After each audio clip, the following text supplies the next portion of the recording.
Hi hello welcome back to our channel. ఇవాల్టి recipe చాలా special recipe అండి. కోవా పూరి ఈ తీరులో చేసుకున్నామంటే చాలా రుచికరంగా ఉంటుందండి. ఓసారి ఈ తీరులో చేసి చూడండి. చాలా సింపుల్ వేలో చూపిస్తున్నానండి.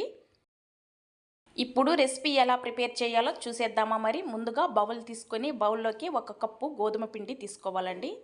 అదేవిధంగా 1 కప్పు మైదా పిండి తీసుకోవాలి. మీరు మైదా పిండి వద్దు అనుకుంటే స్కిప్ చేసి మొత్తం గోధుమ పిండితోనే చేసుకోవచ్చండి. గోధుమ పిండి మైదా పిండి తీసుకున్న తర్వాత అందులోకి బెల్లం తురుము యాడ్ చేసుకోవాలండి. బెల్లం తురుము అనేది ఎక్కువగా అవసరం లేదండి, కొద్దిగా యాడ్ చేసుకుంటే సరిపోతుందండి. ఒక హాఫ్ కప్పు వరకు బెల్లం తురుము యాడ్ చేసుకోవాలి. ఓ చిటికెడు సాల్ట్ అనేది యాడ్ చేసుకోవాలండి. అదేవిధంగా ఓ చిటికెడు వంట సోడా యాడ్ చేసుకోవాలి. ఇప్పుడు మొత్తం మిశ్రమాన్ని కొద్ది కొద్దిగా వాటర్ యాడ్ చేసుకుంటూ మనం దోశ బ్యాటర్లా కలుపుకోవాలండి. మరీ చిక్కగాను ఉండకూడదు, అలా అని లూజ్గాను ఉండకూడదండి. మీడియంగా కొద్ది కొద్దిగా వాటర్ అనేది యాడ్ చేసుకుంటూ మిక్స్ చేసుకోవాలండి. మనకి రిబ్బన్ కన్సిస్టెన్సీ వచ్చే వరకు ఇలా పిండిని కలుపుకోవాలండి.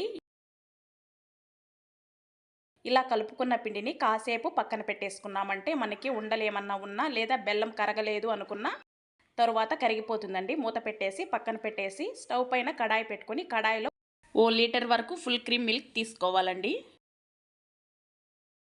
మనం ఫుల్ క్రీమ్ మిల్క్ తీసుకోవటం వల్ల కోవా అనేది చాలా రుచికరంగా చాలా బాగా వస్తుందండి.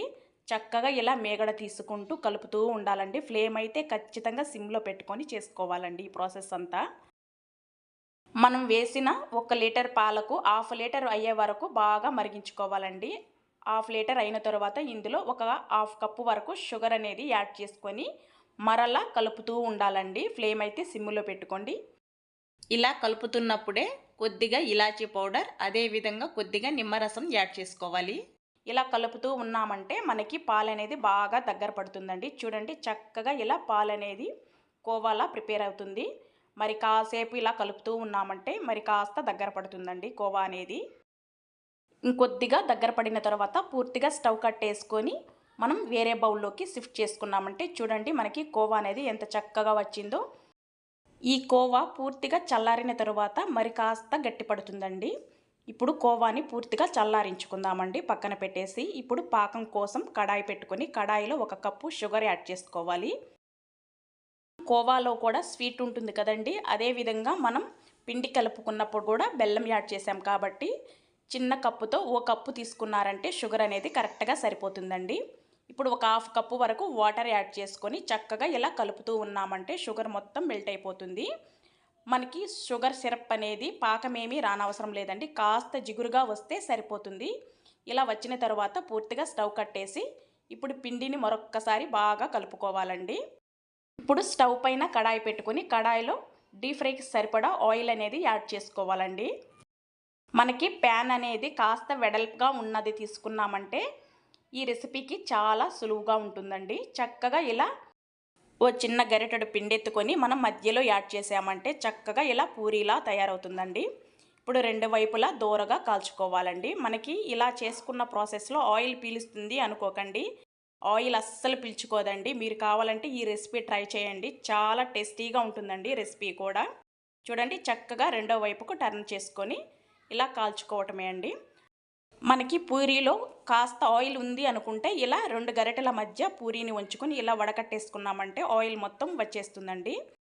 మీరు పూరీ ప్రిపేర్ అయిన తర్వాత కూడా చెక్ చేసుకోండి, పూరీ అనేది అస్సలు ఆయిల్ అనేది పీల్చుకోదండి. చక్కగా మిగిలిన పిండి కూడా ఇదే ప్రాసెస్లో చేసేసుకోవటమే అండి. ఇలా చేసుకున్న పూరీలను మనం ముందుగా పాకం పట్టుకున్నాం కదండి, ఆ పాకంలో కాస్త పూరీ యాడ్ చేసుకొని ఓసారి 2 వైపులా టర్న్ చేసుకొని తీసేసుకోవటమే అండి. మనకి పాకంలో పూరీ అనేది నాననవసరం లేదండి, మామూలుగానే ఈ పూరీ అనేది చాలా సాఫ్ట్గా ఉంటుందండి. కాస్త సిరప్ అంటుకుంటే సరిపోతుంది. చక్కగా ఇలా మనం సిరప్లో డిప్ చేసుకొని పక్కన తీసి పెట్టేసుకోవాలండి. చూడండి ఇలా డైరెక్ట్గా ఈ పూరీని ఇలానే తినేసేయొచ్చండి. కోవా అప్లై చేసుకున్నామంటే టేస్ట్ అయితే సూపర్గా ఉంటుందండి, వేరే లెవెల్ అండి. మన ఇంట్లో ఫంక్షన్స్ అప్పుడు కానీ లేదా చుట్టాలు వచ్చినప్పుడు కానీ ఓసారి ఈ కోవా పూరి చేసి పెట్టి చూడండి, మీకు ఫిదా అయిపోవాల్సిందే అండి, అంత మంచి రుచి ఉంటుందండి. చక్కగా మనం చేసుకున్న పూరీలో కోవా అప్లై చేసుకొని ఇలా ఫోల్డ్ చేసుకున్నామంటే ఎంతో రుచికరమైన కోవా పూరి రెడీ అయిపోయిందండి. టేస్ట్ మళ్ళీ మళ్ళీ చెప్తున్నానండి. ఓసారి ఈ రెసిపీ మీరందరూ ట్రై చేసేయండి. ఇంటిల్లపాది చాలా ఇష్టంగా తింటారండి. చూడండి, చూస్తుంటేనే తినాలి అనిపిస్తుంది కదండి. మరి కాస్త కోవాని పైన అప్లై చేసుకున్నామంటే అమోఘమే కదండి. కోవా అంటే ఎవరికి ఇష్టం ఉండదండి. మరి మనం చేసిన ప్రాసెస్లో అమోఘంగా ఉంటుంది. చాలా సింపుల్ వేలో చూపించానండి మీకు.